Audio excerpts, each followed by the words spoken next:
I'm not here to poke holes in suspended disbelief. Anyway, they see some weird shit. They decide to make a baby. Thou merkin merchant. Who gives a fuck? I kind of just want to start calling you Damian Yells at School Boards. Well, we really like it here. It's kind of nice, and it's not as cold as back home, and the soil is a lot better. So, yeah, sure, I think we're going to settle. If I'm a peasant boy who grabs a sword out of a stone, Yeah. I'm able to open people up Well, yeah. anytime I hit them with it, right? Yeah. So my cleave landing will make me a cavalier. Good day, sir. If Siskel thought it was empty-headed plebeian trash, he was probably really gonna groove on it. Because cannibalism and murder. Pull back just a little bit and build walls to keep out the redheads. Man, I used to work for Bill Reynolds and Authorial intent doesn't exist. Some people stand up to wipe their butts. Some people stay seated to wipe their butts. Like, it just... This is a geek history of time. where we connect nerdery to the real world. My name is Ed Blaylock. I'm a world history and sometimes English teacher here in Northern California. And in, 3 days from now, I will be actually in my classroom seeing students, at least from the cheekbones up, for the first time in over a year. And there is a weird combination of emotions involved in that. But I don't want to spend too much time getting into that. Rather, the personal detail I think I'm going to open our episode with this time is that my wife and I have finalized our plans for this June. We are going to be taking our little boy to Disney World in Florida. He's 3 years old. We're only hitting one park, and it's going to be Dumbo or die in a day, a one day thing. We're only hitting the Magic Kingdom, so I will not be able to get a lightsaber. But I am going to get to take him on the teacups because my wife has indicated she's not getting anywhere near that. And like the Peter Pan rides in Fantasyland, all that stuff. I am so excited, and it's far enough out that right now I can convince myself that no, by then enough people will be vaccinated that I'm not going to spend time staring at the ceiling freaking out about this. No, I'm not. Shut up, brain, shut up. But yeah, no, right now I'm mostly really excited about it.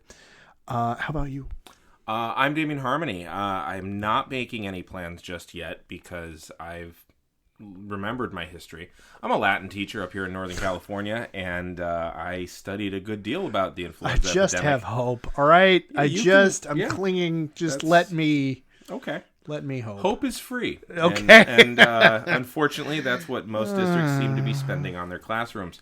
So yeah, I'm not going to Disney World. As fun as that sounds, as rad as that does sound, because it does sound fun. Yeah. I just also remember that Disneyland is where measles outbreak happened while we were vaccinating. So, no, okay.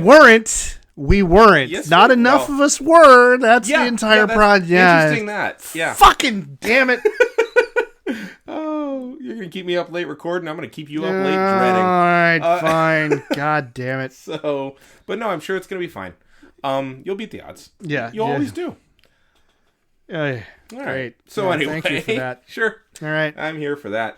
Let's see. Personal detail. No, I've done nothing newsworthy in the last 2 weeks at all. I didn't call out parents for structural white supremacy. Oh, Jesus Christ. And here's the thing. You're saying that like you think somehow the fact that it has been treated as newsworthy means you saying it's not newsworthy is ironic. No, it shouldn't be newsworthy. No, it really should. Because, for the like three of you who are listening, who are in parts of the world where this story hasn't been picked up by the right wing, Damian, as a parent, I'm gonna point this out because this is part of the part that pisses me off the most. As a parent, made public remarks to the district board of the school district where his children go to school, not the district in which he is employed. Right. Okay. Separate district. He's not an employee of that district. He is a parent in that district. And there are a number of parents in that district who are far louder than their numbers would logically indicate. I would say that their volume is what's the opposite of inverse, where it matches? Well, inverse is where it doesn't goes match. The opposite. So whatever the opposite of inverse is, their volume is that to their money. Oh, okay. All right. Usually. Okay. Would it be converse? I don't know. I'd have to look that up. Yeah. So anyway, So there are commensurate. There you go. That's a good term. Good word. Count on a Latin teacher to have the vocabulary that way. But so a small but very loud and moneyed group of parents in the district where he is also a parent have decided or had decided that they were not happy with a hybrid plan that the district had agreed to and signed an MOU, Memorandum of Understanding. It's a contract term. Legally binding modification to the contract for teachers to go back to school on a hybrid schedule with kids, their part of the day. These parents were apparently convinced that no, that's not good enough. Well, hang on. Back it up just a couple hairs.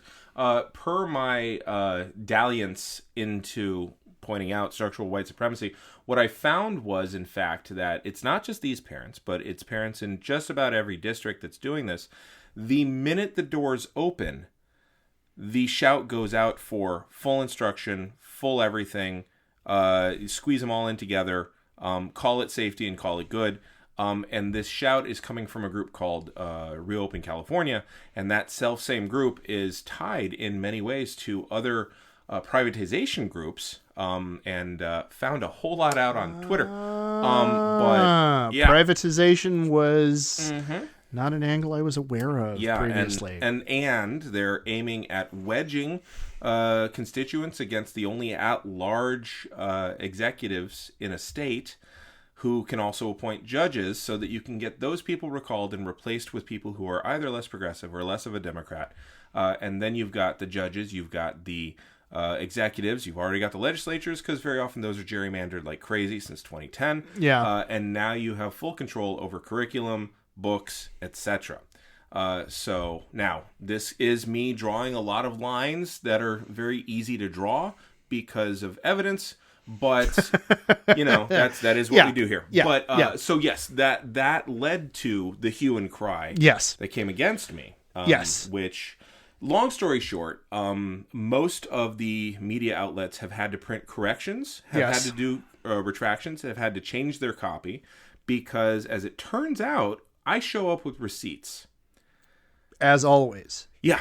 Anybody who... See, the thing is, if any of these people had listened to this show... As they should, although, we'd probably give several of them, strokes, what with our... I don't mind. Like I said. Okay. All right, granted. But, if they knew who it was they were fucking with, they would not have done this. Right. They would have understood... from the get-go that no, the remarks he's making have their receipts. They're there. He doesn't show up without doing his homework. And the other telling detail here. Just listen to the Far Side episode. Yeah. Ubu what? Sit, Ubu, sit. Good dog. And so, because that's the only reference I had to Ubu before we did that. But in any event, before I fall too far staring down our own collective navel, the next issue that was truly profound about this whole experience was what Damian said was he referenced structural white supremacy, and immediately, the story that went out was not that he had brought up structural white supremacy in the way that the questionnaires to parents had gone out, or any of the other issues that were involved in this set of decisions. Rather, it was, he called us white supremacists. Now, it's interesting that when someone calls out a system, that you so identify with the advantages of that system that you then transfer the epithet onto yourself and then defend it as though you've been attacked personally. It's odd. That's a really fancy. That's a really fancy way of saying I cut a general garment and you claim it fits. Yeah. You know, I mean, to go back to, I want to say that's Shakespeare, but you know, really. Like, he talks about structural white supremacy, and you take that as an accusation. Frankly, that says more about you than really he did at all. I'm glad you're saying that. Yeah, well, yeah, I'm saying that because, you know. Because it's true. None of the people who are going to, you know, sick the Daily Mail on me actually listen to our podcast. So right now I'm okay. So anyway, so that's I haven't done anything like that. No, in the last. Certainly not. You a bomb thrower? No, not at all. So some bombs need to be thrown. Here's some personal details. My daughter fell down the levee on her bike going really fast and still walked herself home. Okay. And let me clean her up and kind of had her first major spill. Okay. And 2 days later, I gave her a day off. I said 2 days later, I was like, get back out there on the bike. You don't have to go to the levee, but you do have to get back out there on the bike. She had a good time. All right. So we're going up to the levee this weekend for it. All right. And she doesn't have to go back down it, but she needs to start, you know, facing that and shrinking that fear. Of course, yeah. My son, sweetheart that he is, lost a fish. Oh. And he was devastated. And this particular fish had a really active day, but he was floating a little oddly. Oh. And that's a sign. And then the next day he seemed dead, and we had a nice long talk about it, and I said, okay, were you ready for me to scoop it? He said, yes. I went to scoop it, and the little fucker started just swimming all over the place. I was like, oh. So I've now explained to my son what hospice care is. So and how it's a wonderful way to go out where your last day is your funnest day, and then the next day you just rest until you stop. And so the next day, that's what we did, and he's just the sweetest boy. And to go back to just a little bit what happened in the news, my daughter spent the entire time of spring break watching me go through this, and I was very open to them what was going on, and she was angry as hell at the unfairness of it all. She's like, they can't accuse you of the thing that you called them out for. That's not okay. Mm-hmm. And you know, and she's you know, an 8-year-old's understanding, which is, you know, still 3 years older than the understanding of those who went after me. But she went after the injustice of it all. My son sat down next to me and says, Dad, have you played today? I said, no, I've been really worried about this and dealing with this and, you know, arguing back and forth with the editor of Newsweek.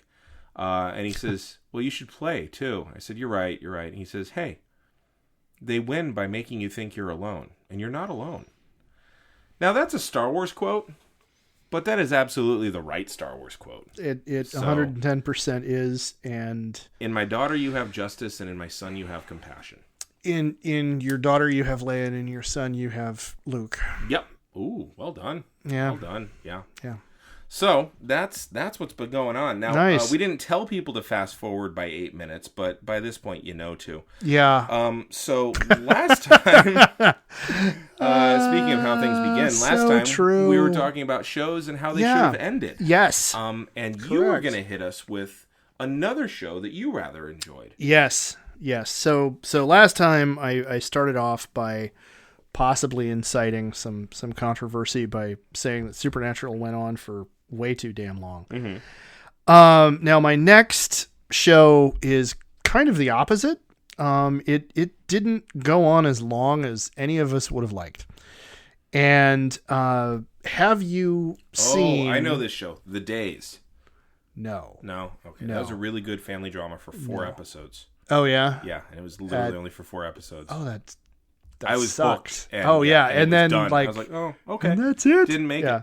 Bummer. Okay, not The Days. No, right. No. This one, and the funny thing is, I've said that line, and everybody in our audience thinks they know where I'm going with it, and I will get there. Okay, my brown coat friends, I will get there. But that's not where I'm going right now. Where I'm going first is Veronica Mars. Okay. Now, I remember that coming out in the mid-2000s. Yes. Okay, 2004 and 2007. 3 seasons. Oh, that is truncated. That's shorter than it should have been. God, probably. Yeah, it was fucking heartbreaking. Oh. So, do you remember the oh, now I'm forgetting her name. Kristen Bell? Well, no, I'm making it. I'm tying this into another reference. The Sarah Michelle Gellar film that was a high school retelling of Dangerous Liaisons. Oh yeah, Cruel Intentions. Cruel Intentions. Yes. Okay, so Cruel Intentions took the plot of Dangerous Liaisons, which was a court intrigue, seduction, everybody is awful to everybody kind of story, and they managed to recapture the shock value by setting it in a private high school. They did. Now, the problem they had with it, though, was that, you're missing John Malkovich. Well, you're missing Keanu Reeves, who I maintain actually did a very good job in that movie. Keanu Reeves does a good job in just about everything he's ever been. Yeah, he was amazing in The Gift. Yeah, he gets hampered by shitty scripts. Yep. Or by directors who don't know what to do with him. Yeah. But he is incredibly eloquent, as I talked about for my students, from the cheekbones up. Yeah. He can do things with just expression and without having to say a word. That's absolutely. But anyway. But also Glenn Close was in that. Yeah. And most importantly to me, Uma Thurman was in that. Okay. And she got naked. So any remake of it, most importantly. Yeah, okay. Yes, all right. And oh my God. Only redhead I've ever found attractive, I think. Okay. But yeah, so any remake of it is not going to be as good. Okay. So, all right. But it doesn't mean it doesn't have value. Indeed. Yes. So, Cruel Intentions was, okay, we want to do this film. We want to tell this story, but we want to recapture the shock value of, oh my God, how awful these people are being to each other. Yes. And so in order to accentuate all of those tropes, we're going to set that in a high school and seeing kids being this shitty to each other. I mean, like young adult kids, but still kids. Juniors and seniors. Is going to be a shock to everybody's system. It's going to be like, oh my God, children acting this way. And, for anybody who wasn't immediately familiar with, Dangerous Liaisons and that whole plot line, it worked. Veronica Mars did the same thing with noir detective stories. Oh, no kidding. Yes.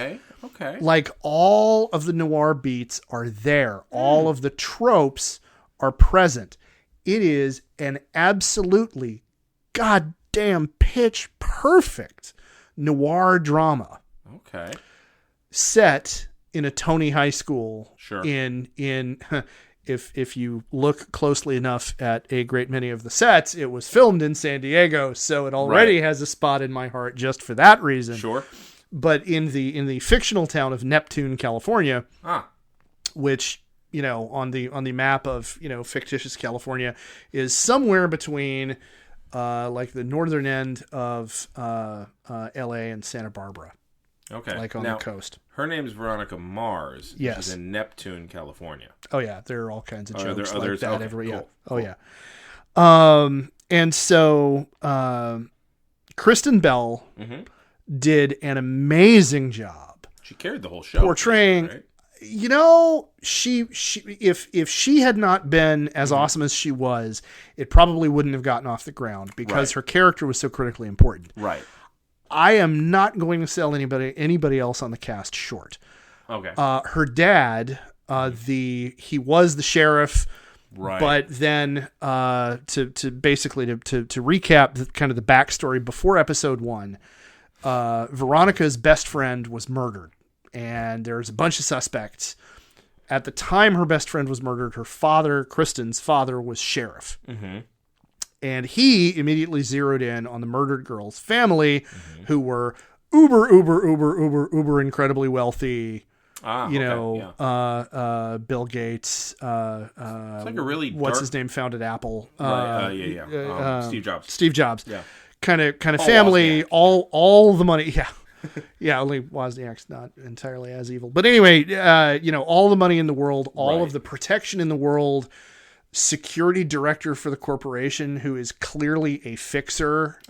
Like, shady looking. Right. Where's a Trilby? Okay. Like in 2004. Like, like down to the costuming tropes. He's a bad guy from a noir film.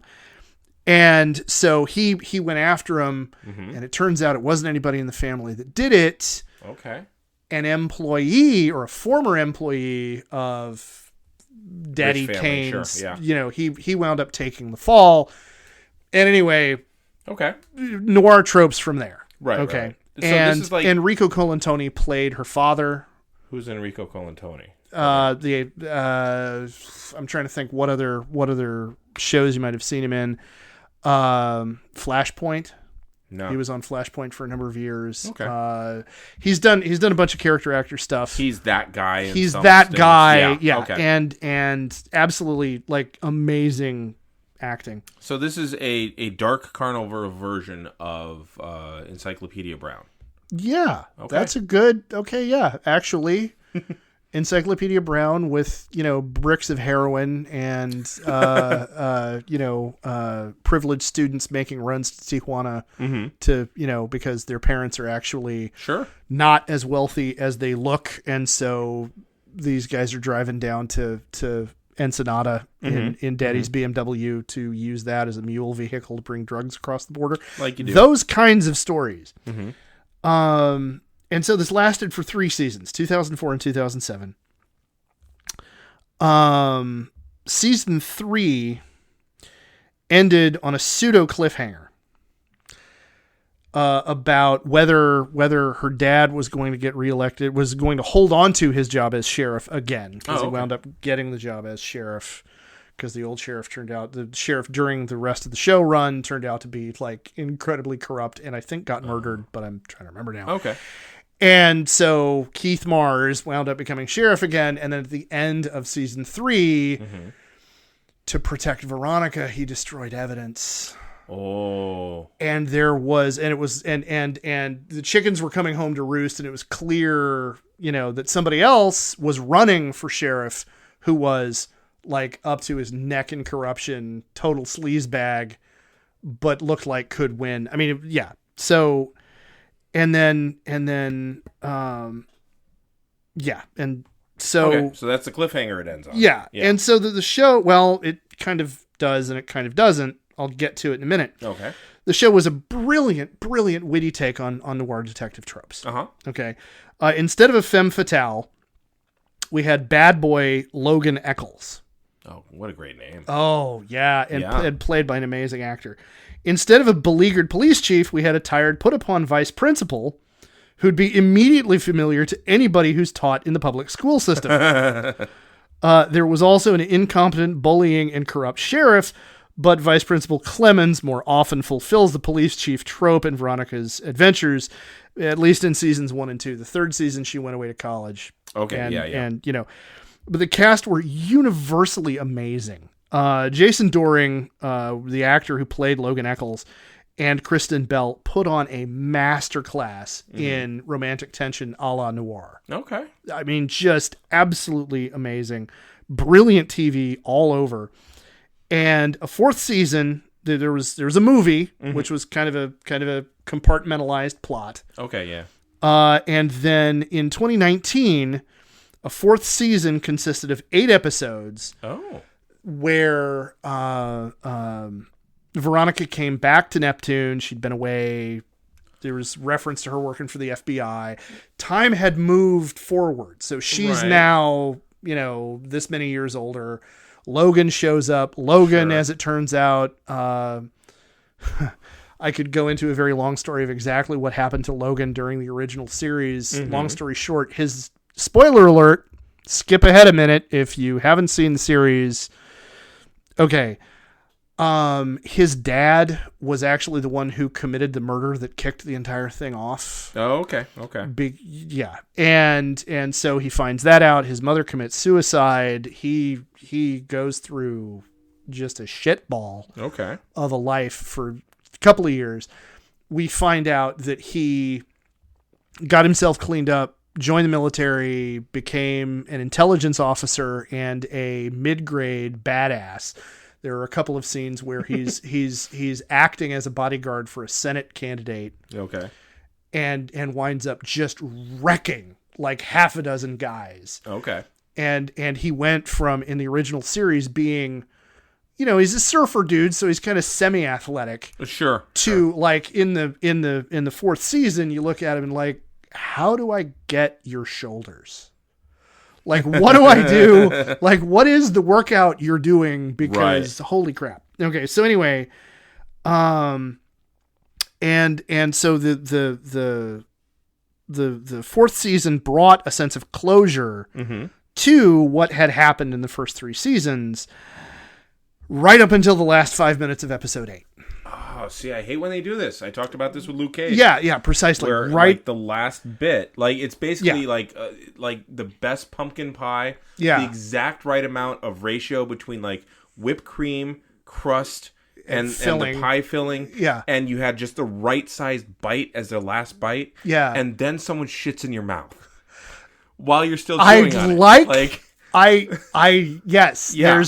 There's an analogy there. That's the worst. So my best friend and his wife were huge, even bigger fans than I was of Veronica Mars. And so the moment they found out Hulu was bringing back a fourth season, they were like there. Yeah. They watched the entire thing, and they saw it long before I did. Now it came out at a time in 2019 when it came back out. It came out at a time where binging was normal. Yeah. Binging a show was absolutely normal. Yeah. So you don't have to... there's a different thing that happens narratively in a movie or in a TV series, rather, where you can binge the shit out of it. You don't have to wait, and therefore you don't have as much time to process and cogitate and stuff like that, like you would have in 2004 through 2007. Yeah. So I think that's a really interesting change that happened, because the same thing happened with Gilmore Girls. Yeah. In 2016, they come back and it's a bingey show now. Yeah. Now it's also a bingey show for people who had just caught on to it, in binging it all the way through on Netflix anyway. Yeah. So okay. So yeah. Your friend and his wife, they binged most of the way through it. Mm-hmm. I think they took 4 pauses, episodes tonight. 4 episodes something like that, or 2 episodes at a time. Treat it like a mini series, whatever. But when they got to the last episode, my buddy had been raving like the whole time he'd been watching. He'd been like, "Oh my god, it's amazing!" Veronica and Logan are just as great now as they were before. And seeing Cole and Tony playing her dad again. I mean, it's amazing. So it was all this awesome. And then he watched the last episode, and he was furious for that last 5 minutes. For that last 5 minutes. Again, because at the end of Thanksgiving, if you shit in my mouth, I'm gonna be angry. I had this perfect bite. Like this was this and now wonderful experience. Literal shit in my mouth. So and now if you've skipped ahead to avoid one set of spoilers and you want to avoid another one, I'm going to tell you to skip a minute or two ahead now. So there's this convoluted long plot line over the course of the 8 seasons. They're trying to find a mad bomber who's terrorizing the town of Neptune. And they catch him, and he's played by Patton Oswalt. Turns out Patton fucking Oswalt is the criminal mastermind, terrorist genius. Okay. That's got to be a little hard there's some stunt casting going on there. Obviously, Patton Oswalt. A little bit. But also considering what his wife used to do for a living. Remind me. She wrote true crime novels. Oh, yeah. And she is the reason why we don't have the Golden State Killer in Sacramento anymore. Yeah. Yeah. And then she died and the character suddenly, and the character he plays is I don't want to say a conspiracy theorist, but a true crime nut who was doing that same kind of police work and went over to the dark side and was kind of crazy obsessed. Anyway, so he winds up threatening when he finally gets caught. Veronica and her dad apprehend him. and he makes a cryptic threat to Veronica that, you know, he's not done, and he's gonna be victorious. He's gonna beat the Mars family. Okay. And, you know, you think, okay, well, you know, raving nut job, you know, crazy bomber, whatever. Sure. So Veronica and Logan get married at City Hall. Okay. That same afternoon. Sure. They get married at City Hall. Tell me it blows up. Which ties... City Hall doesn't blow up. Okay. No. They make it home. They're going to leave on their fucking honeymoon. Oh. He goes out to the fucking car, and the fucking car blows up. Oh, wow. I was joking.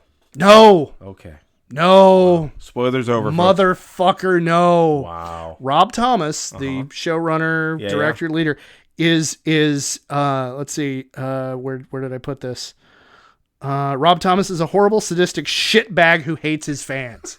I like that you're like, where no. I'm proud of this phrase.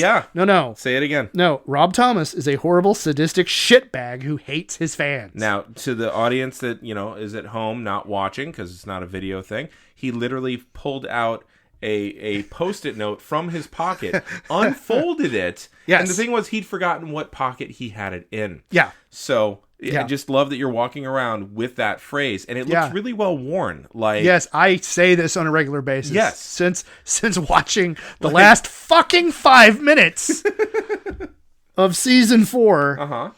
And so Logan, as a character, showed some of the most dramatic growth. He had this amazing, like, oh my God, like, he starts out just a complete shitheel. Like, he is the character you love to hate in the first 5 or 6 episodes, because he's literally the rich kid who organizes. He's literally the rich kid who organizes bum fights. Oh wow! To record him and put him on the internet to make money from the ads. That was a thing. Okay, he's literally that guy in like episode 3. Over the course of the series, he learns what a shitbag he was, stops being one, turns into actually, no, seriously, that guy. I like that guy. I'm rooting for that guy. And so he dies. And then you blow him up. Patton fucking Oswalt, the actor you go to when you're doing stunt casting, like, you know, and let me make very clear. I don't mean anything bad against Patton Oswalt. He's a talented comedian. He's funny to watch. He's great.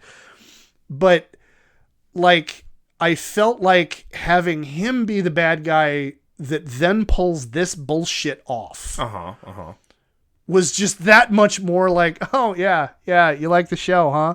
Yeah, you like Logan? Yeah, you happy that he and Veronica are together now? Yeah, fuck you. You know, like, all right, dude. So how should it have ended then? It, honest to God, it should have ended with a happy ending. Yeah. And I understand where an unalloyed happy ending is not a noir thing, but an earned happy ending is. And if anybody fucking earned a happy ending, it was Veronica and Logan, because both of them were fucking damaged. Both of them had so much traumatic shit happen to them. And Veronica, through the whole thing, she didn't have the same character development arc.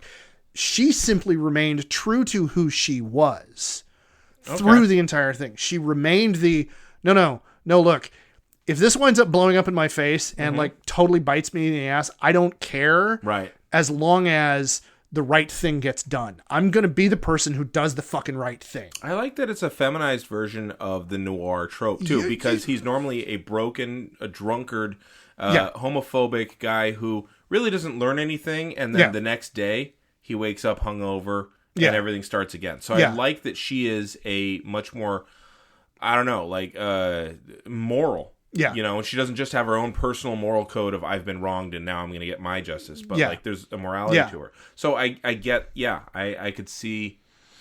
So what's the point of killing him off then? I mean, The thing is, put your Post-it away. I already heard. Yeah. Right. Well, yeah. Okay. Number one, Rob Thomas is a horrible sadistic shitbag who hates his fans. Okay, now put it away. But okay, I had to get it out one more time. But I think in his head, it's still weird that the Post-it I think he felt number one in your pocket, and number two, it's a pink Post-it. That's the weirdest part. Like, well, the one I have in this shirt is a pink Post-it. The ones, like, some of them are yellow, some of them are green. Square. Like, I just, who needs a monogram? Who needs? No. This is my monogram forever from this point forward. Okay.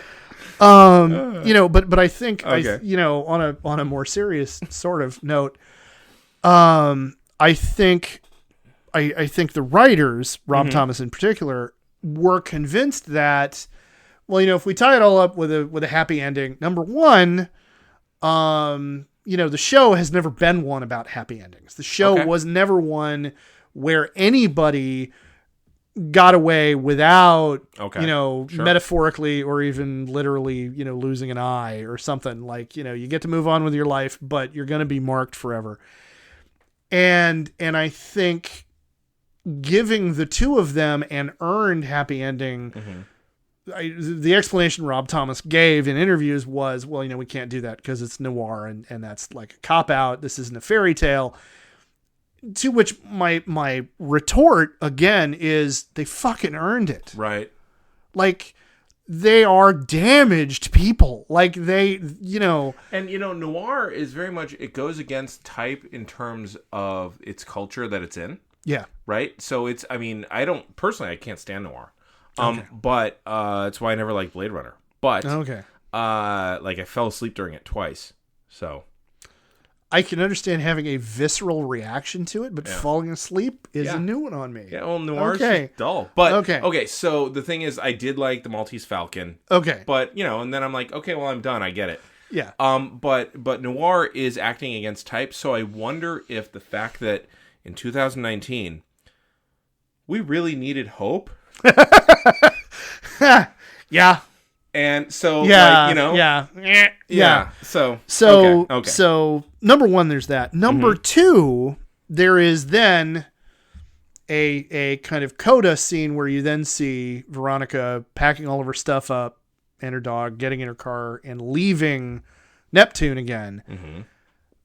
And I think there may have been the idea that, we might, if this does well enough, Hulu might want to pick it up and we might get to do more of this. And if we have Veronica and Logan being happy, we just don't know what to do with that. Sure. And so killing him off was now, she's got the scars to, drive her forward in her lone quest for vengeance, whatever bullshit seems a very narrative Sarah device. Connor ending, quite honestly. Yeah, very, very Sarah Connor. And to me, it's a cop-out.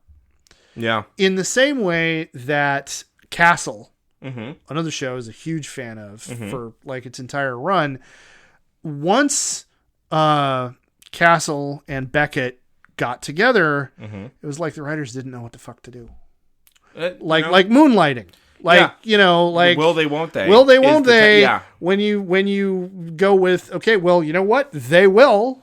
Right. Like rabbits, as a matter of fact. Right. See, that's the problem when you build an entire show around a single tension point, though. Well, one you build it around a single tension point, but as somebody who is happily married, as somebody who has previously been unhappily married, I can tell you that even in a relationship that is healthy, even in a relationship that is overwhelmingly positive, there are still stories you can tell. True. It just means you have to shift your point of focus from, are they going to admit they love each other, to, okay, how are the two of them going to react when this thing happens? And okay, what are the fault lines going to be now between their personalities? I would say, given TV history, the second you put a couple together, it does kill the series. And I think that might be an American thing. Also, we don't know how to end things. No, we don't. This is true. No, we don't. We don't know how to. We just let them live on 3 years past where they should have. That's what we consider or longer. Success. Yeah, if you're supernatural. Yes, and that's what we consider. Yes, success. I'm still on about that, guys. I'm not going to stop being. I'm sorry. I'm not. All right. Sorry. Anyway. So anyway, that's Veronica Mars. Right. The of my contributions to this idea, that's clearly, as you can all tell, the one I'm most fired up about. Now, how about you? What's your next one for me? Lost. All right. Yeah. There's been ink. There's been like legitimate ink spilled on this one. Okay. Yeah. Absolutely. All right. So Lost came out actually right around the same time. Yeah. I find that fascinating. The cast of Veronica Mars were all huge Lost fans. Oh, how weird. While they were filming, it was the thing in an interview. That's crazy. But yeah. So anyway. Okay, so I loved Lost. I did. Okay. And I actually want to start watching it for the third time. If you look in that bookshelf right there, next to MASH is Heroes, and next to Heroes is Lost. Yeah. So I still have the DVDs for it. It came out when I was a new teacher. I was engaged to my fiance at the time, and I was planning our wedding. And this was a wonderful time in my life. Okay, I was madly in love. I was energized by my work. I was working out a ton. And unfortunately, the first several episodes started with an airplane falling apart over the Pacific Ocean. And I was watching it on repeat for the whole first season that summer leading up to my wedding. Which is not a big deal until you realize that for our honeymoon, we were going to Tahiti for our honeymoon.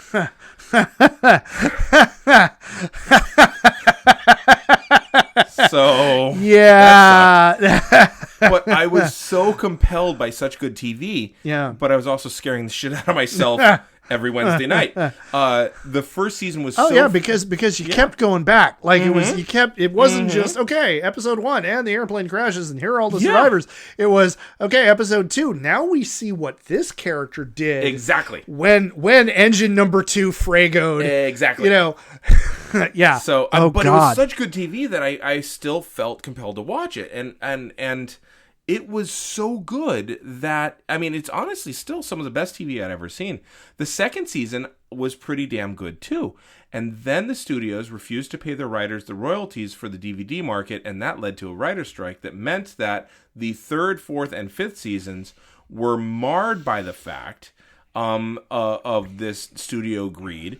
And so the writing suffered a great deal. And then they tried to make up for that by just over-convoluting the plot. It's very similar to the Mankind Undertaker match that everybody remembers. Good God, he's broken him in half, and he throws him off the cage and all that. It's not a good match. It's a spectacular match. Which is a different thing. Which tricks you into thinking you watched a good match. And that was literally what Mick Foley said he wanted to do. Because he was broken down. Yeah. And Undertaker had a broken ankle. So neither of them could work really well. And so Mick was just like, we've got to do something to trick them into thinking they saw a good match tonight. And that's why he went flying 16 feet plus his height. So 22 feet from head to the ground. Yeah. So Lost basically did the same thing. So instead of nuking the fridge or what's the old phrase? Jumping the shark. Jumping the shark. I'd say throwing mankind off a cage. Okay. And the thing is, the plot was already insanely convoluted. There were so many things that they needed to pay off anyway. That there's so many strands that if you pulled on them, you needed to explain them better. And the writers did a great job, and then they started to lose grips. They literally lost the plot. Yes. Season 3 told us in its finale that they would get off the island at some point. Yes. We have to go back. I remember yes. that was a huge pop culture moment. Yes. Like the whole Zeitgeist was. And there's your will they won't they moment, really. Yeah. Will they get off the island or not? Yeah. Still comes back to the same thing, right? Because we're simple. So that becomes the focal point from then on, because then you're like, when's it going to happen? How's it going to happen? Yeah, when's it going to happen? I think that honestly could have been left out. Having flashbacks is one thing. Explain how the character's dealing with the current problem, and I love that. But flash forwards are way more hamstringing. Because well, you've yeah, told the future. because now you've unless you are really willing to get crazy convoluted. And they did. Okay. So season 4. At which point you actually need to have like a truly you need to have a plan ahead of time. Yes. In order to make anything like that work. Yeah, because as we've seen... Because there has been some amazing science fiction written about time travel that does those kinds of things. Yep. But you need to have a map of how you're going to get there. You can't be writing it the way a series usually gets written in this kind of circumstance, which is, okay, well, we're at this point. Which means you have to write it with an endpoint in mind, which is antithetical to American TV. Yeah. So, season 4 continues the problem, and there's only really 6 people who are going to go back to the world, called the Oceanic Six. And again, you hamstring the writers, because now we know that only 6 of them are going to make it off. Yeah. So, we're looking for everyone else to die. However, some really interesting characters do show up. Daniel, Charlotte, and Miles. Okay, and they're all fascinating in their own way. I like those characters, but now we're starting to do a Gilligan's Island thing, where we keep adding new people to an island that they can't get off the island, but you keep adding new people on.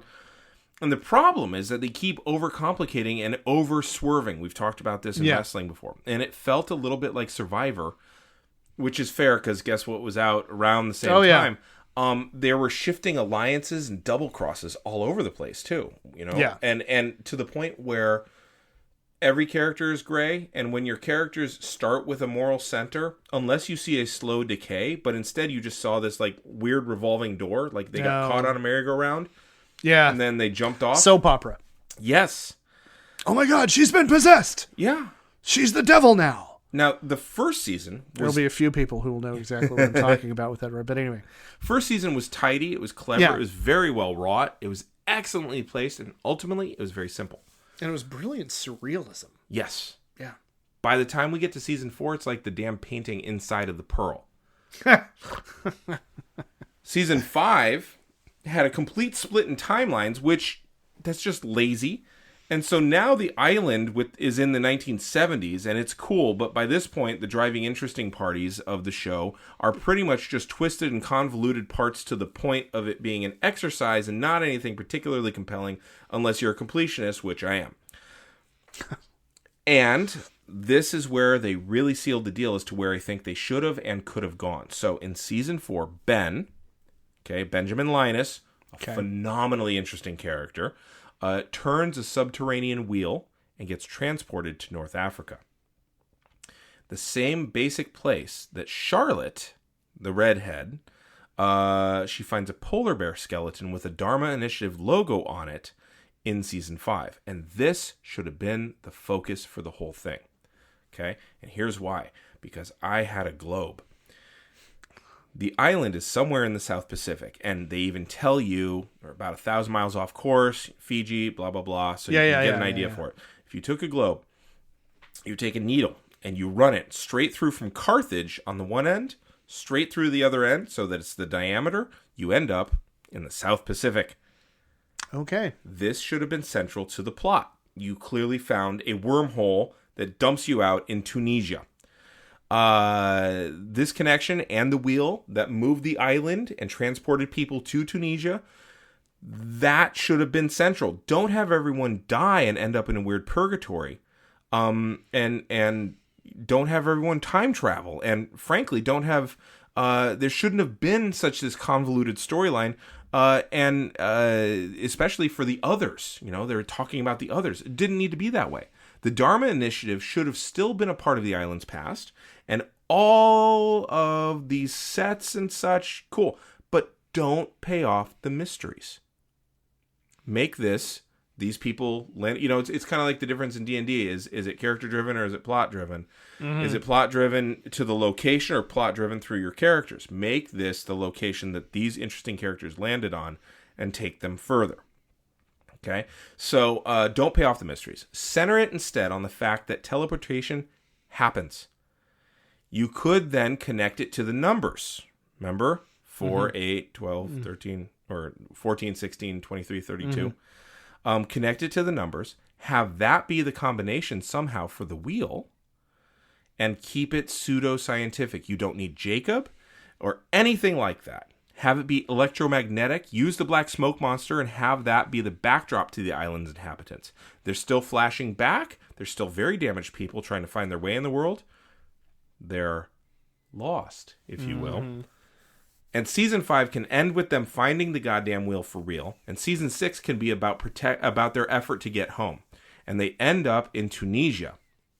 And some shadowy organization wants to protect this information, so now they all have to survive together to fight that off in a different location and still have their flashbacks, and you can still have a few shifting loyalties, and they can finally get home. And you can lose whoever you want to on the way. If you still need to whittle it down to 6, okay, fine.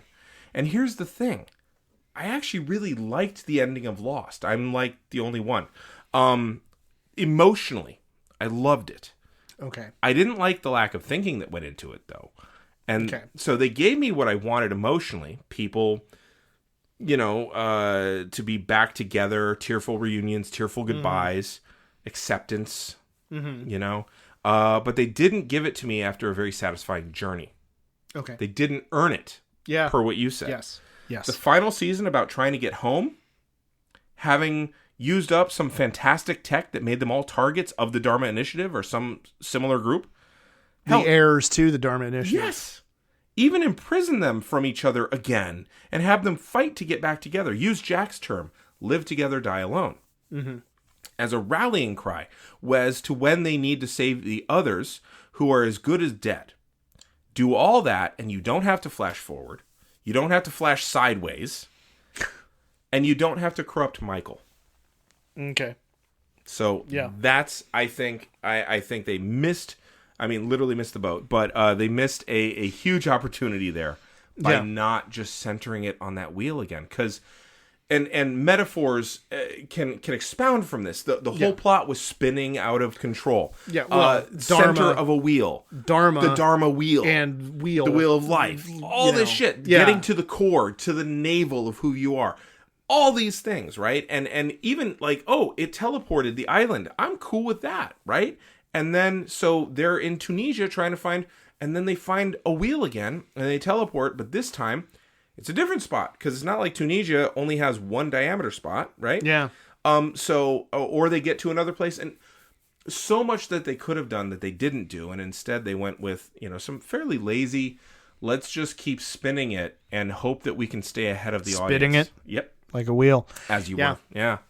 So anyway, that's right. My thought of Lost. Okay. Yeah. So you have another TV show. I do. You do. I do. And I got a lot of people excited a few minutes ago and then disappointed them very greatly. So it's Firefly. Okay. Cool. Yeah. Now This is an almost textbook example of a show that had a really great idea, had a really great cast, had some just absolutely scintillating writing. So many things about this show were amazing. It could have been so much, and it got screwed over by the network that was putting it on. It was on Fox in 2002.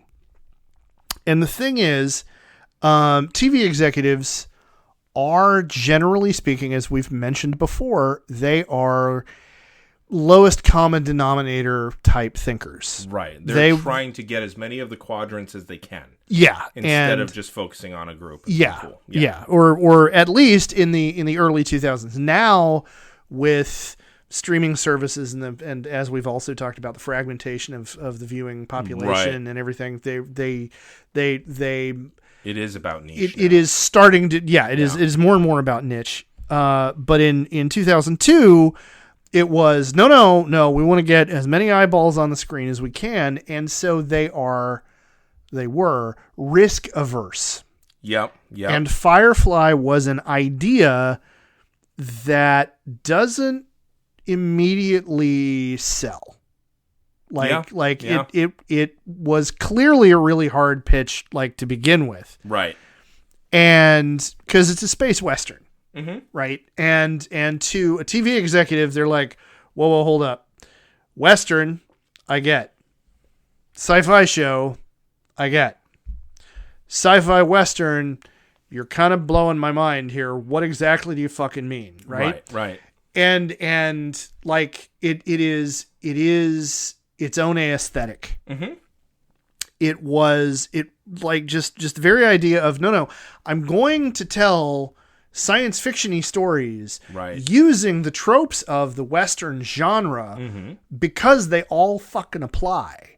Yeah. You know, and they're easy to write. Yes. And they're familiar. Yeah.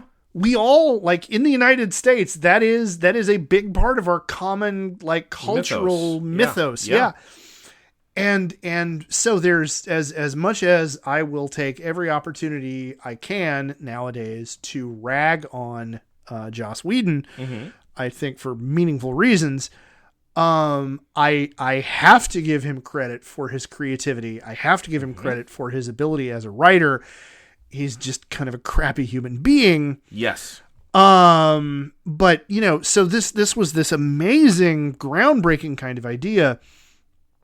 And there was so much that he very clearly wanted to do with it and so much he wanted to say with it in a very, look at me, I'm a progressive cishet white guy in 2002 kind of way.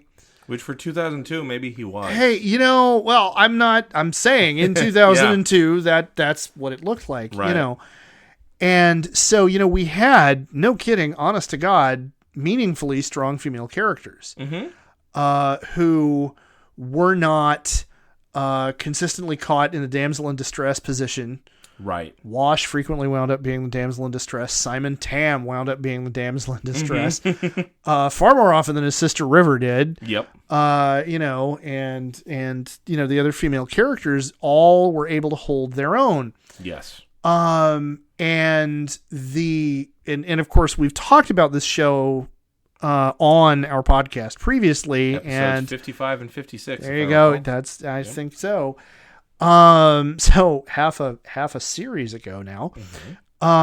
But you know, and you know, I've brought up that this is also sadly, very clearly, colored, at the very least, colored very heavily by our national problem of apologia for the Confederacy and for the idea of, you know, post-Confederate outlaws and all of that. The tragic heroicness of yes, it all. Yes, you know. And that is something we need to be aware of when we're thinking about this show. Yeah. But it doesn't take anything away from the fact that this show was genuinely remarkably good television. And Nathan Fillion was amazing. Nathan Fillion is I don't think he gets enough credit for being a really good actor because he is so effortlessly charming. That you're just like, well, you know, he's you know, the happy smiley guy who, you know, he's charming. That's his thing. He's charming. Yeah. But there are moments in this show where Malcolm Reynolds is not charming. No, he's a right shit. Yeah, well, one, he's a right shit, and on a couple of other occasions, he's fucking terrifying. Yeah. You know, there are moments where we see a much more complicated character there. Yeah. One that I would have loved to have explored. Yes. Over the series of 3 or 4 seasons. 3 or 4 seasons. Yeah. Actually, give it 5. I love when seasons get to 5 because then they get syndication rights. There you go. 6 seasons in a movie, as was on Community. Oh, okay. Abed's line, 6 seasons in a movie, 6 seasons in a movie. And they got a movie because they've of course didn't get 6 seasons. They got 14 episodes. Right. Because Fox was like, okay, this is really expensive to make because you've built these incredible sets, like, you know, and you've got this costuming budget that's, you know, flipping ridiculous. You're always filming on location doing this stuff. And like, we're throwing money at this thing and we can't find an audience. To which I would want to answer, how about if you leave it on a given night of the week? Yeah, over the course of 14 episodes, the night that it showed up on Fox changed, I want to say 3 times. There's only 7 days in a week. Yes, I know. Which just makes it that much fucking worse. Yeah, that makes it hard to find. Yeah. Because then you're interfering with things that nerds might also like. Yeah. Yeah. You know, and so the story itself, only we were just getting to a place where the season 1 part of the myth arc was really starting to open up. Yes. We were really starting to get an understanding of, oh, okay, it's not just that, like, she went into this, you know, River wasn't just in this school where she was kind of being held prisoner and maybe she was being brainwashed. We don't know. No. We find out they literally cut her brain up. Yes. Like, oh shit. And who are these dudes with the blue gloves? Right. And the sonic kill you weapons? Like, what is this, man? Right. There were these wonderful fucking sci-fi ideas that were coming out that could have turned into something absolutely amazing. And then the executives at Fox said, well, you know, you're not bringing in the ad revenue. So we're dropping it. We're done.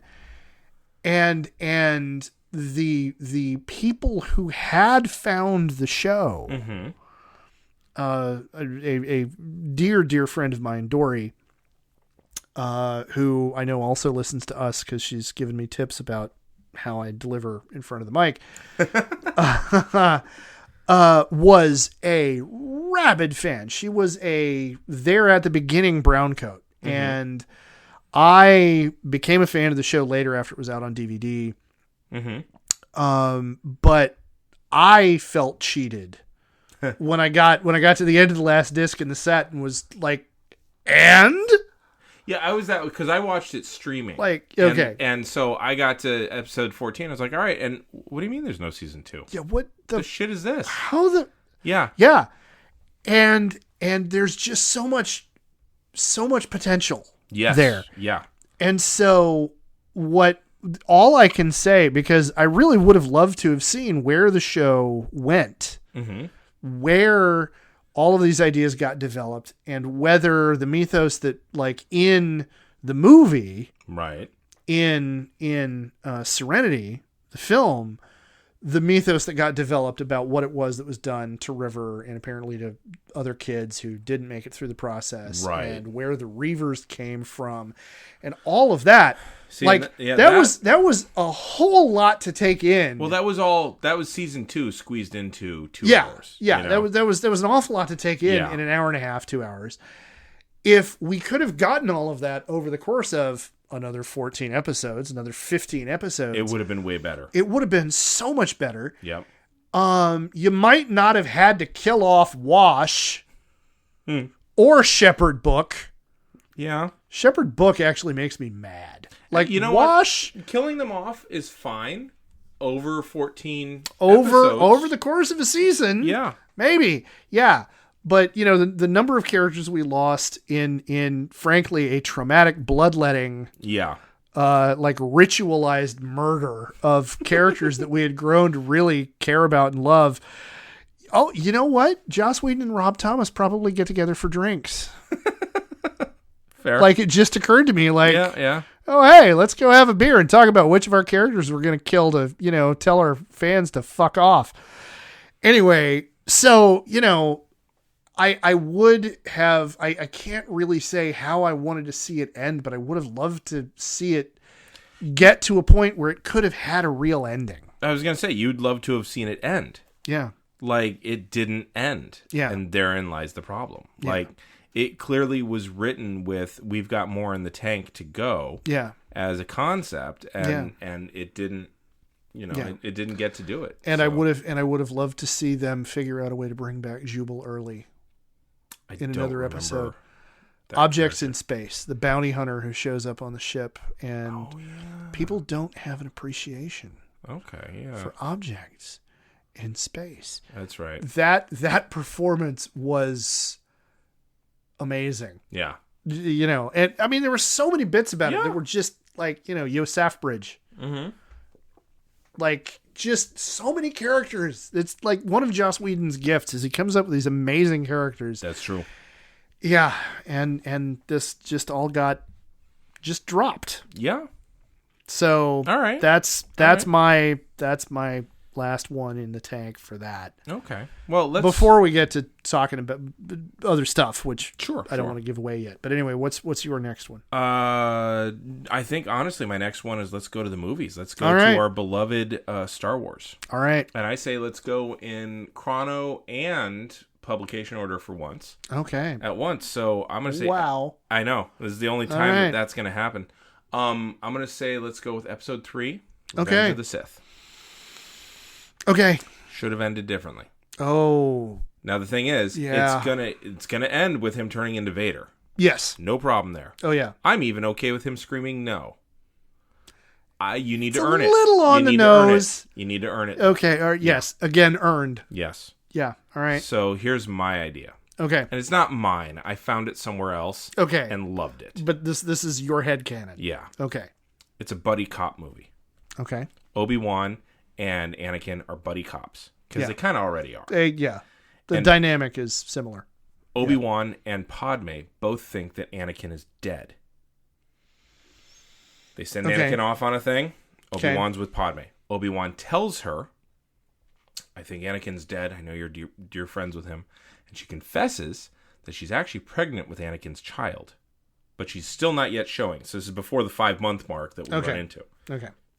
In their grief, as Obi-Wan tells her what happens, they comfort each other, and then they fuck. Okay. Yeah. Okay. Now, it's a single night's weakness. Yeah. Okay. A sandwich that I would love to be. I don't care if I'm the olive on the side. Like, oh my God. All right. Well, I will say I'm a huge Ewan McGregor fan, and and for the story I'm a little bit all right. And it is a single night's weakness, and it is a single night's weakness. But all right. Anakin turns out alive, and everyone's overjoyed, but it gnaws away at Obi-Wan and Padme, and then she starts to show. And then she tells Anakin the truth, that the child is in fact his. We fucked before he left. It's been like 4 months, and now you're back, and now she's showing, right? And Obi-Wan's shame at his failure as a knight and as Anakin's friend is unbearable, because his failure as a knight is twofold. One, I done fucked. Yeah. Which apparently that's a thing Jedi don't get to do. It's weird. All right. Well, if we accept that as an established part of the canon, that like we're gonna stick around. The Gherkin has given them the don't fuck rule. All right. Okay. I am the only pickle that will be hidden. All right. But also he's attached to his friend too much, and he's realizing this, right? So he tells, and he thinks that the child that she's carrying is actually his. Okay. Which means, oh no, she's already told her that she's pregnant. Okay, but still, maybe she doesn't tell him. Okay. I'm kind of bouncing back and forth. But he thinks the child's his. And she's showing. And so he tells Anakin everything. And Anakin blames Padme and Obi-Wan both. And not knowing where to turn, he goes to the one person who's always offered him solid guidance, a father figure that he's never had. Palpatine. Because he figures all the Jedi are still going to kick him out because he got married anyway. Okay. And he's not going to rat out his best friend, but he's got all these conflicting feelings, right? Palpatine still radicalizes him and speaks of the nature of revenge in terms that Anakin can understand, his mom's death. It's natural to want revenge. You want a revenge on the Sand People for killing your mom. Anakin and Obi-Wan are tasked with the death of Grievous together. They have to go hunt down Grievous together as the Jedi Council continues to be clueless. Yeah. And it's a super tense fight over there because Anakin is trying to focus on the mission and Obi-Wan is trying to focus on keeping his best friend alive. Because now he realizes the thing. Maybe he's just like a half a step ahead of Anakin and realizing it's not my kid, it's Anakin's, and oh my god, what have I done? After Grievous gets killed, Anakin and Obi-Wan fight, but not with lightsabers. Just a good old-fashioned ass-whooping fight. Okay. Fisticuffs. And Anakin touches the dark side and kicks the living shit out of Obi-Wan Kenobi. Okay. Anakin comes back, tells Palpatine what's up, and then tells him that the Jedi will never accept him now, because I done struck out in anger and beat the shit out of my best friend. I'm not supposed to have a best friend because my best friend fucked my wife. I'm not supposed to have a wife. I'm not supposed to have knocked someone up. Yeah.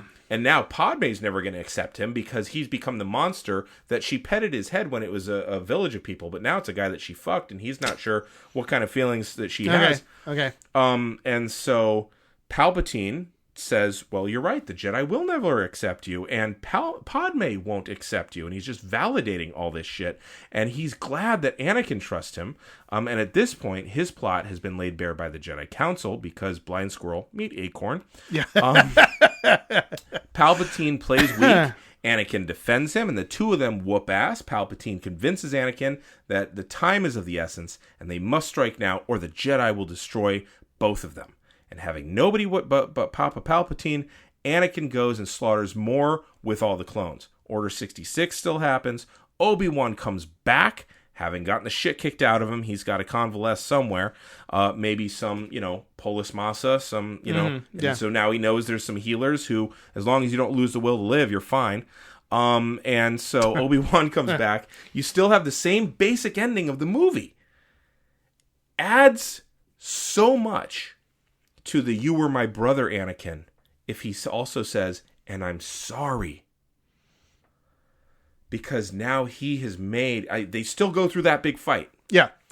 And Obi-Wan whoops his ass, cuts off his legs and his arm, and his friend is dying. And he's sorry because he caused that fall, literally and figuratively. Have Padme then tell Obi-Wan at the end that, yes, actually it was Anakin's kid. So, maybe she didn't tell him. And that he needs to keep Anakin's kids safe. And so he is redeeming himself by doing that. And that's the end of it. It is not focused on the fall of Anakin Skywalker. It is focused on the slip and fall and redemption of Obi-Wan Kenobi. Okay. That's how it should have gone. And that's how it should have ended. As an Obi-Wan fanboy, I kind of like that. All right. I'm actually going to go farther back. Okay, cool. Than that, because I think the problems with Episode 3 really germinate very heavily back in Episode 2. Okay. And even back in Episode 1. The entire trilogy, because you just said it shouldn't be the fall of Anakin Skywalker. It should be the slip and fall and redemption of Obi-Wan Kenobi.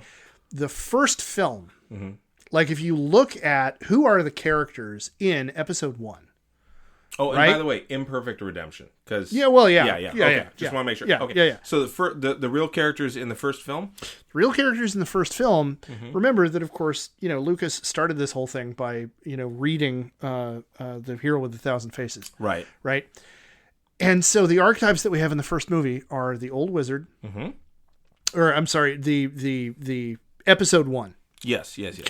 Okay, just to make sure everybody understands when I say the first movie, I mean first chronological movie. Right. Episode 1, we have the elder wizard mentor figure. We have the young cocksure knight character. Right. We have the princess that they've got to rescue.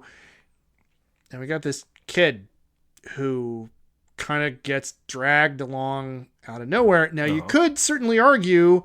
okay, there's, a call to adventure for Anakin and this, that, and the other thing. But in the first few minutes of the movie, Anakin's not there. Very true. We don't see him until 15 minutes in, 10 at least. I don't even, in Episode 4, you don't see Luke Skywalker until 22 minutes in. That's a good point. Which itself was a very interesting decision that was made, and he 100% was tonally repeating. Yeah. So, but yeah, your point still stands. Yeah. It's fine. Narratively, there you go. and so and then the arc that we see over the course of the first movie, Anakin doesn't change. Anakin doesn't have an arc in the first movie. No, he doesn't. Obi-Wan Kenobi goes from being a Padawan to being a knight.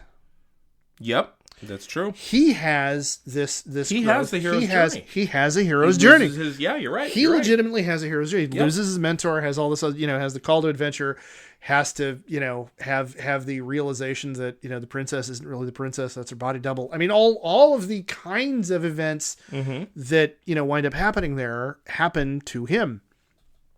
And they don't happen in the same way to Anakin in that film.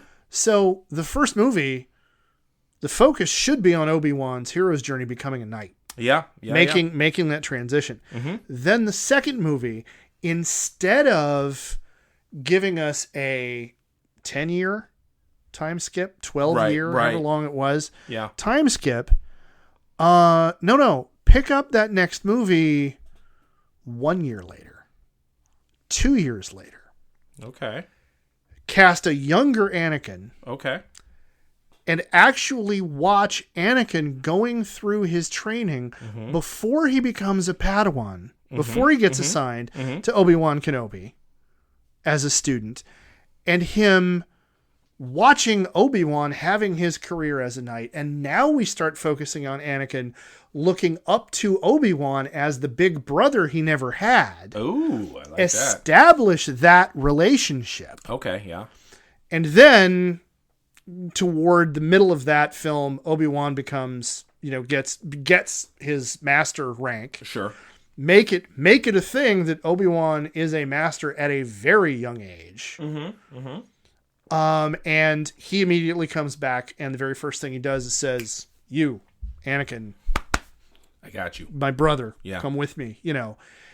And maybe have Windu and the other members of the council be like, "We don't know if this is a good idea."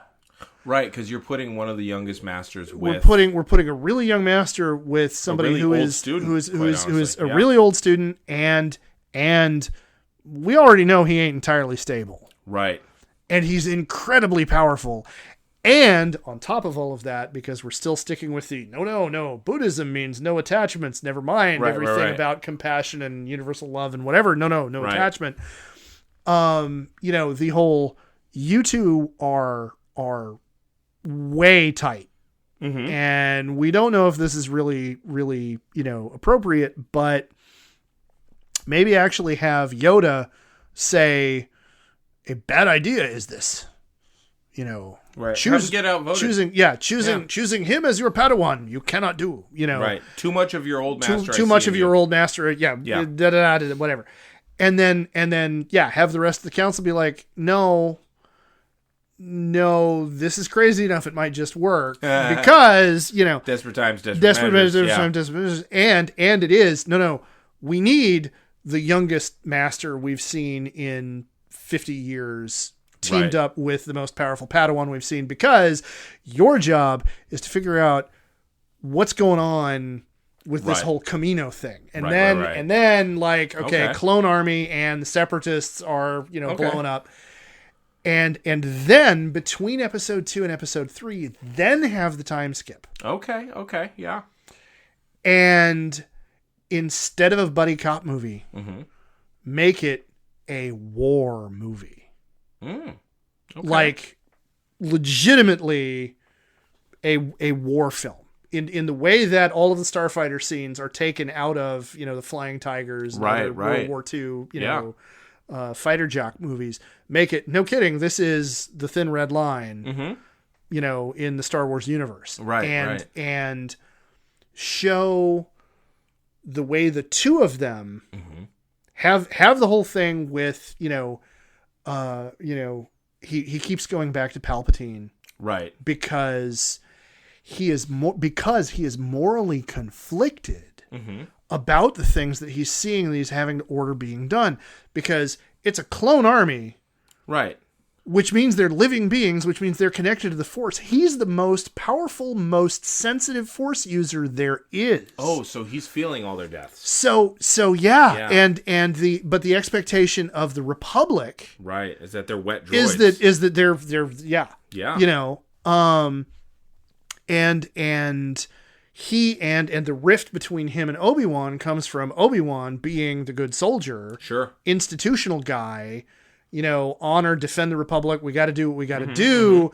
And I mean, not being, let's find a way to make him maybe less of a dick, but, and have him be like, no, I get it, but, there's a greater evil. Yeah, it's not the ends justify the means, but and really time actually to prioritize. Yeah. And really make it clear that the Separatists are evil. Yeah. Show the Separatists doing bad shit. That was one of the things that just bugged me in the prequel trilogy was, okay, they don't want to be part of the Republic anymore. That's it. Why is this a bad thing? Well, and you showed the incompetency of the Republic and the bureaucracy of it as being ineffective, and essentially the only reason that it seemed bad was because the people that were leading it were rich people. Yeah, and I'm down for that. That's fine, but push that button harder, please. Yeah, but because otherwise you're absolutely right. And it starts episode 3 with there are heroes on both sides. Like, oh fuck, man. Like, maybe turn General Grievous. Either go one of two ways with Grievous.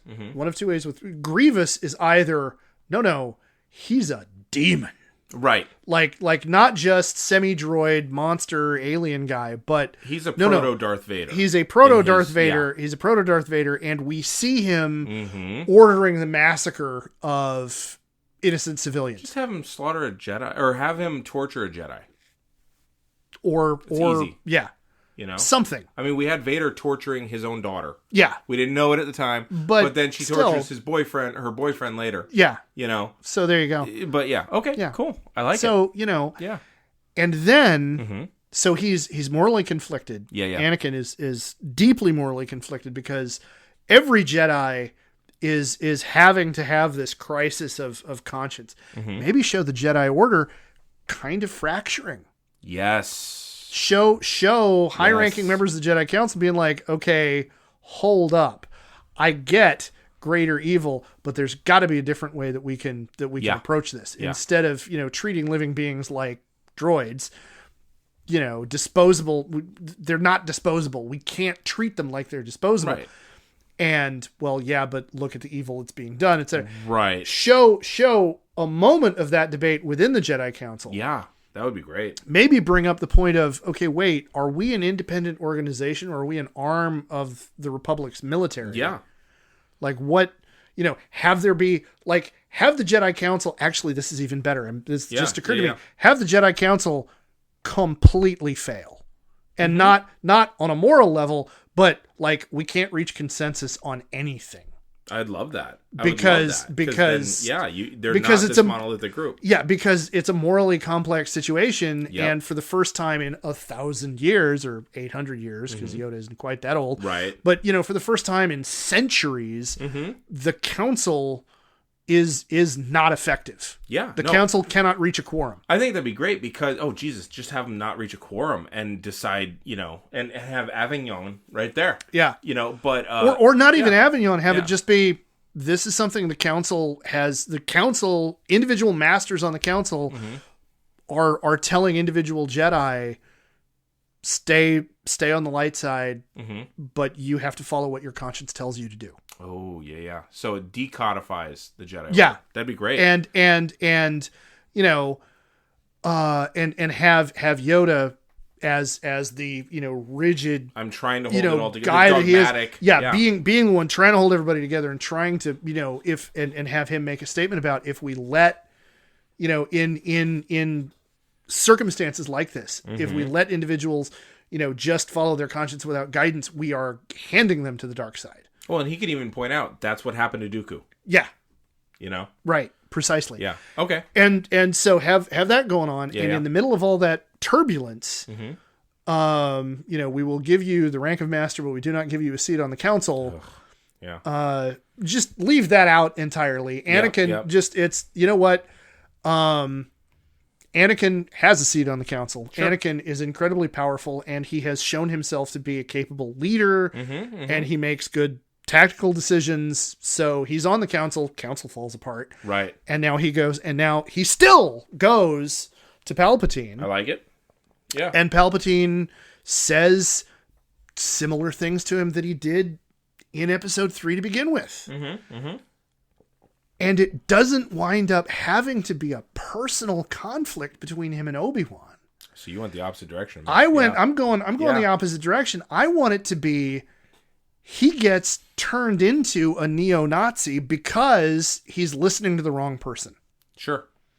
Because that's we know. Yeah, he's an apt pupil. He's an apt pupil. Yeah, very good. Thank you. That's because we know that's how it fucking happens. Yeah. Absolutely. You know, when you are getting bad information from trusted sources, like we have, I don't know what percentage of the population now who are convinced that, you know, Hollywood people and Democratic politicians are, you know, drinking the blood of terrified children. Oh, that bloodline for adrenochrome. Right. Like, and these are not, and the thing is, these are not stupid people. No.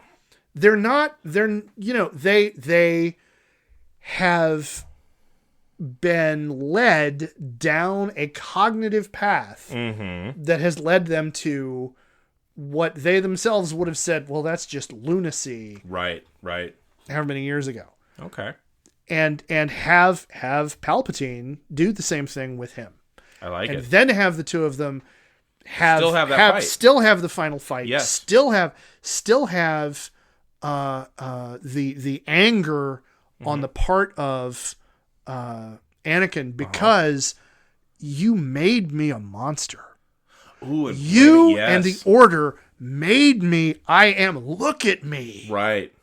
Look and the orange eyes. Instead of I hate you, it's look what you've done to me as he's trying to. Yeah. Ooh, yeah, that's good. And there you go. And you can still leave the plot line. Well, I mean, make some modifications to the plot line with you still end up with the same basic thing though. Yeah. But you wind up where you need to be. Right.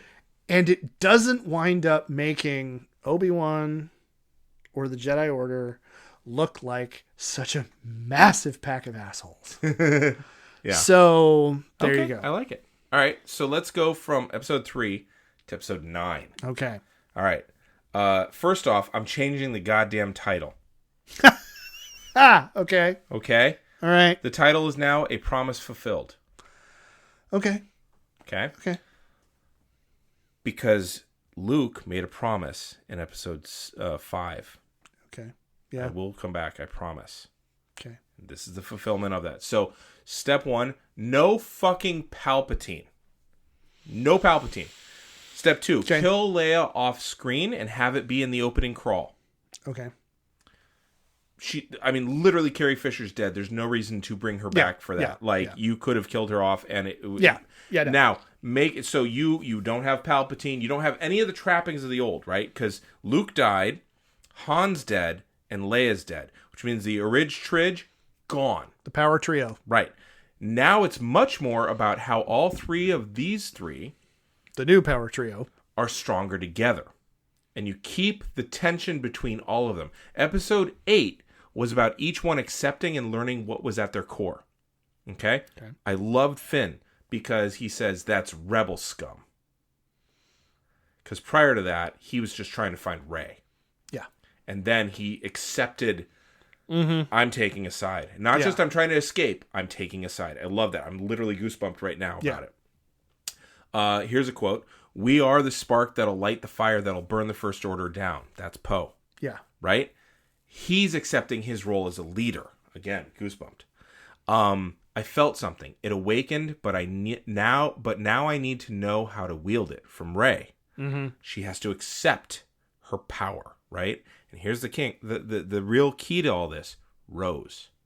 She is at the center of the three of them on that wheel. Yeah. So from one you have morality, from one you have leadership, and from one you have accepting your potential. In other words, you still have Leia, Han, and Luke. Yeah. And you have Rose at the middle of it all, which it's a Chewie. new... Yeah, kind of. I would say R2. Actually. Okay, all right. But yes, and Rose brings them all together. She is their center. Quote, we're going to win this war not by fighting what we hate, but by saving what we love. And that is what gets Rey to stay with the light side when she dips into the dark side. Okay. It's what keeps Finn fighting.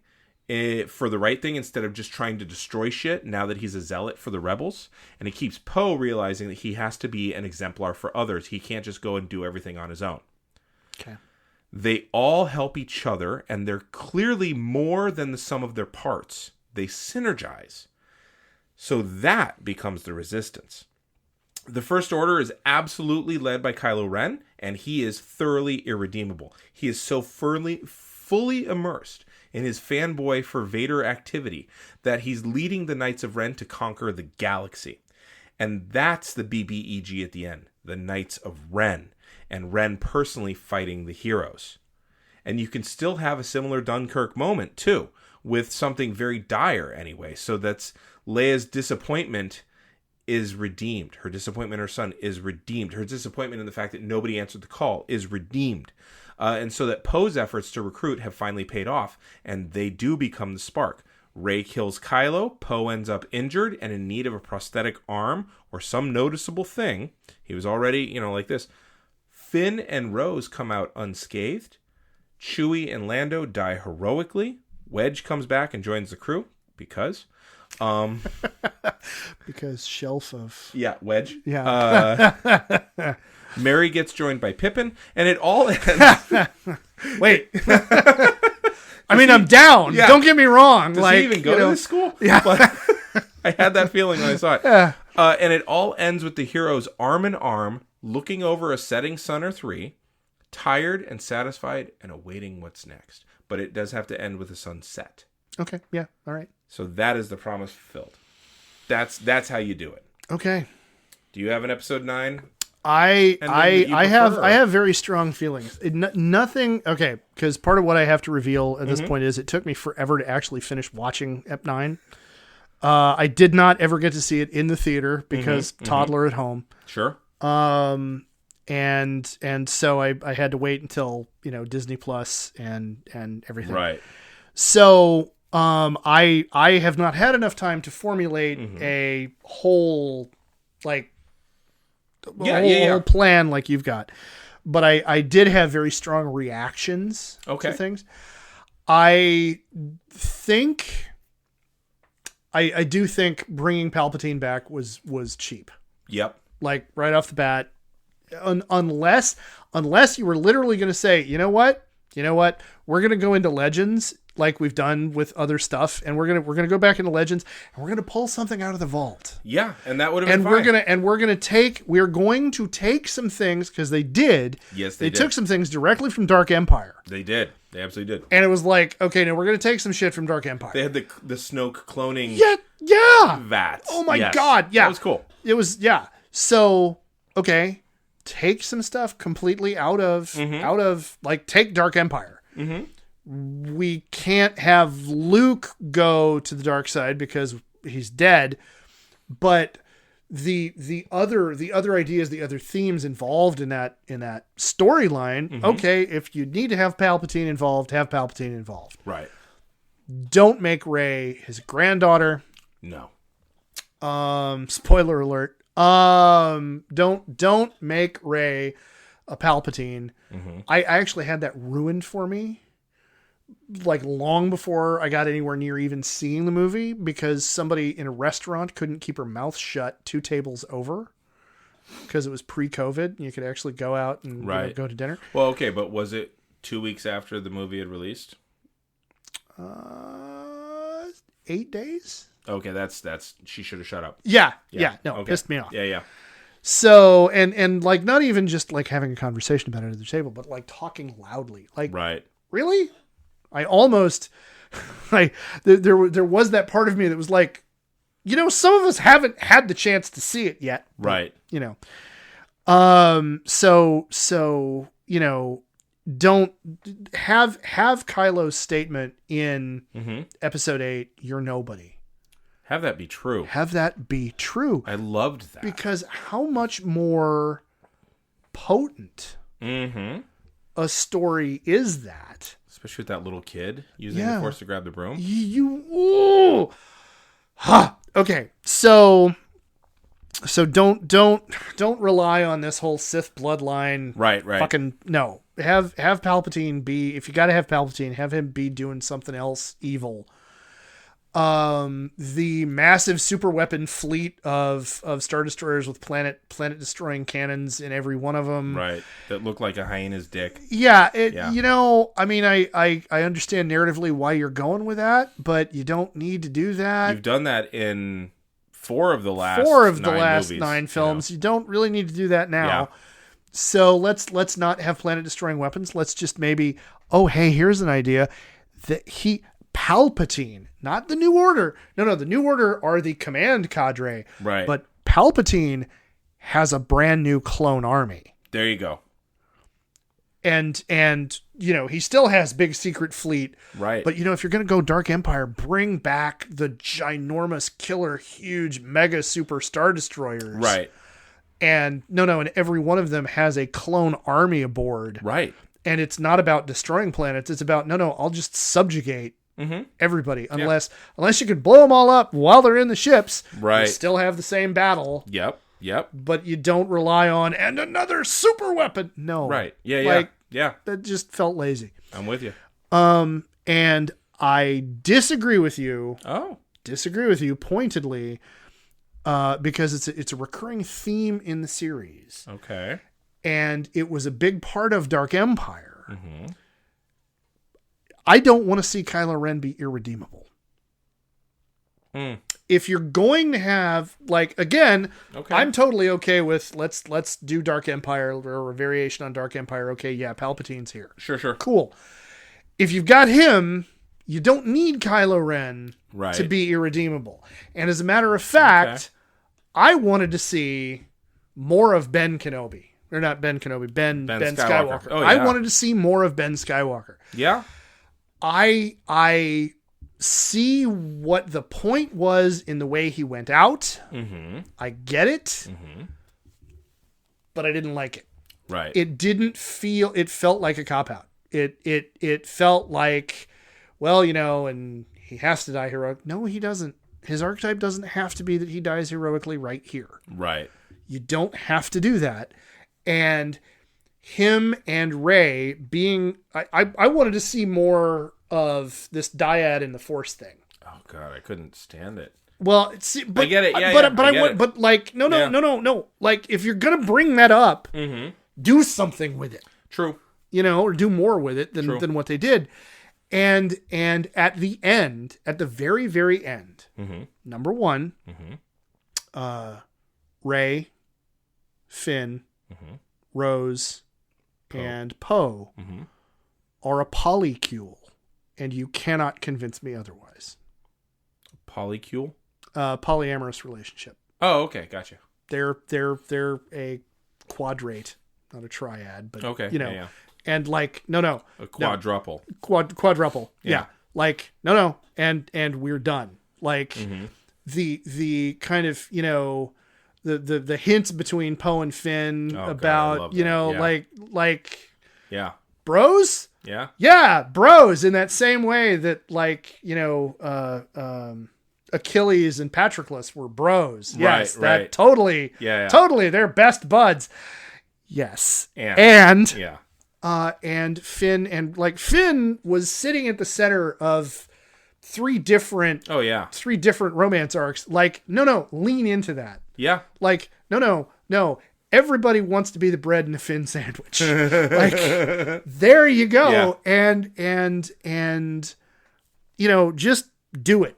Just commit to doing that. Sure. And then the relationship between Rey and Kylo, Ben, doesn't have to be a romantic one. Yes. Because all of the romantic overtones of that were bugging me. Yeah, well, it wasn't well. It wasn't well written. It never gelled. Right. And so, no, I don't want to see that. I want to see them be like, no, we're like siblings. Mm-hmm. We are simpatico in this way. Right. And then at the very end, have the kid with the broom show up at Rey and Ben's doorstep. Oh, I like that. And say, I'd I'm like here. To be taught. Yeah. Just I'm here. Mm-hmm. And with a knowing look in his eyes, like, you're the people who are going to teach me. And there you go. Yeah. I had goosebumps at multiple points during the film. I wept at multiple points during the film.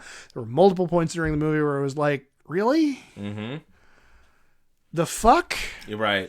It was an emotional roller coaster, not always in a good way. Yeah, it was an unsatisfying emotional roller coaster. And there were so many moments of like sheer awesome, and then they just dropped. Stitched together and interrupted by. Yeah. Yeah. So that's my... I like it.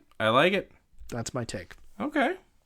Well, let's see. What are you reading lately? Because that's it for us. Yeah. This one. Yeah. What am I reading lately other than student work? I am not reading very much right now, but Fair. I am going to very strongly recommend the Dark Empire comics. Ooh, since we're talking about this. Yeah.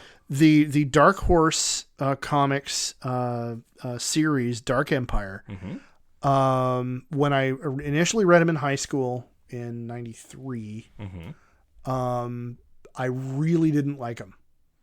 Yeah, the art sucks. The art style is a massive departure from a lot of other stuff. Mm-hmm.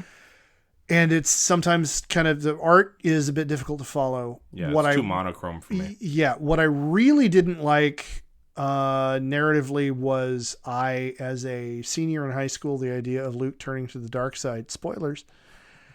But it's a central plot point, so I'm not really spoiling. I'm not really spoiling much. Yeah. But the idea of Luke turning to the dark side was just, I could not bring myself to accept it. Now that I'm older, I think it's a story that is worth looking at and considering. All right. And it's actually very well put together. Again, the art may or may not be to everybody's taste. Yeah. But the storyline is solid in my opinion. So I highly recommend that. How about you? Funny that you suggested a Star Wars thing, because I'm also going to suggest a Star Wars novelization of Episode 3, Revenge of the Sith. The book is better than the movie upon which it is based, because the author, and I believe it's James Luceno, I might be off on that, in which case, please, any of Correct our us. loyal listeners, by the way, thank you for sticking with us for 100 episodes. Yeah. Special shout out, especially to Derek Lipkin, for making the distance part of it possible. Yeah. Friend of the show, who also taught us about pinball. Yes. And he's been a loyal listener since before that. Yeah.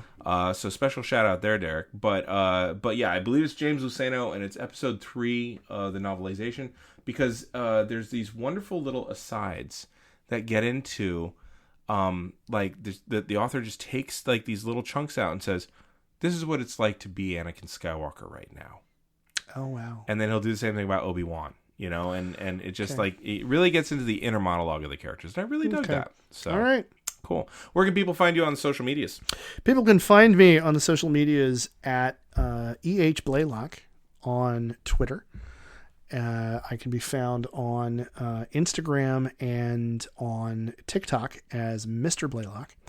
And of course, they can find both of us on the Twitter machine at Geek History Time. And if they want to yell at you about your heretical ideas for Episode 3, or take credit for, hey, that's my idea, where can they find you? You can find me at Duh Harmony. And go ahead and add me. I'm still private because of all the harassment from a couple weeks ago, but that'll end soon. But find me at Duh Harmony on the Insta and the Twitter.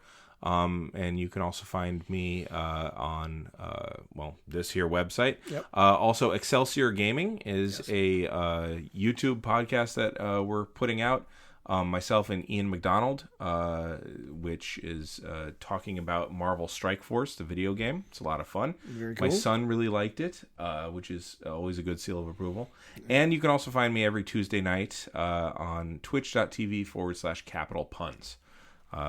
Going coming up on the 5-year mark, actually. Oh, wow. So pretty cool. Yeah. Cool. So, yeah, that's enough places to find me. Shit. All right, there you go. Cool. Well, for Geek History of Time, I'm Damian Harmony. And I'm Ed Blaylock. And until next time, keep rolling 20.